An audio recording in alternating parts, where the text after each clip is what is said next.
Hi there, I'm going to show you how to replace the battery in this Xhorse key fob. This is an aftermarket fob. There's a lot of different styles of this, so make sure yours looks similar to this one before you get started. You're going to need a small flat tip screwdriver, and you're going to also need a replacement battery. This takes one 2032 battery, and you can get these off Amazon. I put a link below in the description.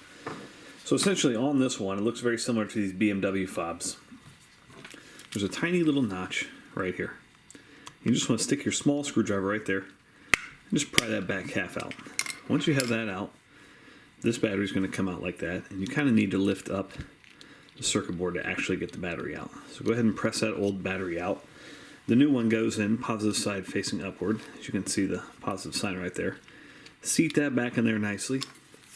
And then this, you kind of just put in this side first, and then clip that part down. You can test it, make sure you got your red light there, and you're back in business. Hope that was helpful. Make sure you hit that thumbs up button.